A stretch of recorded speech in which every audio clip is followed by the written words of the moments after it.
yang dimuliakan oleh Allah Subhanahu wa taala. Pada kesempatan kali ini saya akan sedikit memberikan materi atau pembahasan kita, yaitu mengenai tentang wudu. Bisa kita lihat di layar depan, ya, ada 3 poin yang harus Ananda semua kuasai. Yang pertama, tujuan pembelajaran kita pada hari ini, peserta didik mampu menjelaskan tentang pengertian, hukum, dan dalil tentang wudu dengan benar.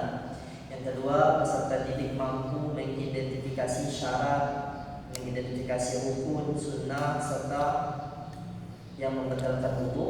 Dan yang terakhir, peserta didik mampu mempraktekkan tata cara berwudu sesuai dengan tuntunan syariat Islam dengan benar dan tertib.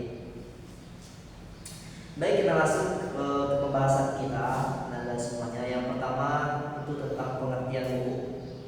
Ya, bisa dilihat Nanda semuanya, ya, di depan ini pengertian wudu.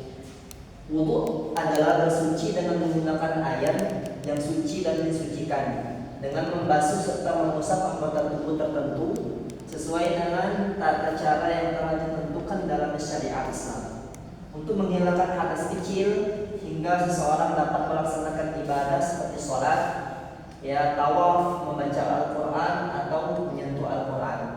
Selanjutnya, pengertian secara sederhananya, ya, wudu adalah cara membersihkan diri dengan air pada anggota tubuh tertentu agar suci dan boleh melaksanakan ibadah sholat, ya. Oke, kita lanjut.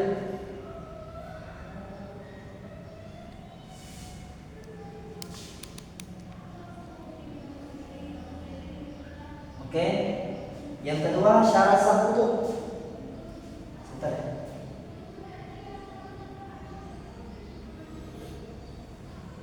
Yang kedua itu syarat sah wudu. Ada berapa syarat sah wudu? Maka ada 5 poin yang berhasil saya rangkumkan. Yang pertama, beragama Islam. Artinya seseorang yang sedang berwudu, syarat pertama itu ialah beragama Islam. Yang kedua, tamyiz.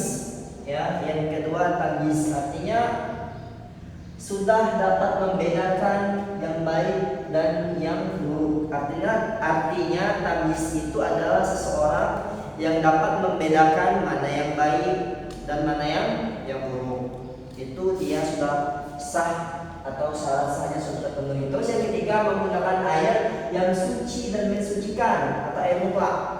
Jadi berwudu itu menggunakan air yang suci lagi mensucikan. Tidak boleh menggunakan air yang kotor atau air yang sudah digunakan atau air yang musta'mal. Terus yang keempat, ya, syarat sah wudu, tidak ada sesuatu yang menghalangi sampainya air ke kulit seperti cat, lem atau kutek. Artinya ketika kita berwudu, air itu jangan sampai tidak menyentuh kulit anggota wudu. Kalau airnya tidak menyentuh kulit, maka wudu tidak sah, syaratnya tidak terpenuhi. Terus yang terakhir, tidak sedang berhadas besar. Karena orang yang berhadas besar wajib mandi wajib terlebih dahulu. Artinya syarat sah berwudu itu dia tidak boleh dalam keadaan berhadas. Dia harus dalam keadaan suci lagi mensucikan. Oke, next. Yang selanjutnya rukun wudu. Nah, ya teman-teman sekalian, perlu kita ketahui, ya, rukun wudu itu ada 6. Ya, rukun wudu itu ada 6. Yang pertama, ya, yang pertama itu niat ketika berwudu. Artinya ketika kita melaksanakan wudu, ingin berwudu, kita harus membaca niat dulu. Nah, itu rukunnya. Artinya berniat ketika membaca wudu, ketika berwudu. Terus yang kedua, membasuh seluruh wajah.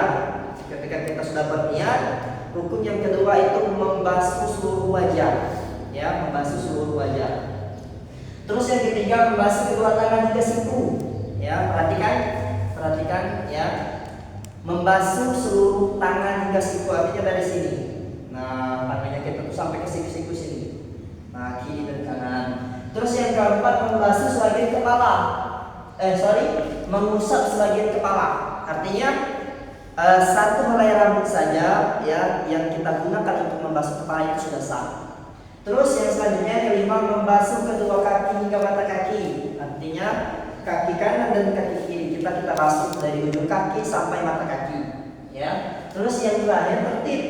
Apa itu tertib? Yaitu mengerjakan rukun wudu sesuai dengan urutannya, dari niat, dari membasuh wajah, dari membasuh tangan, dari mengusap kepala sampai membasuh kaki, ya.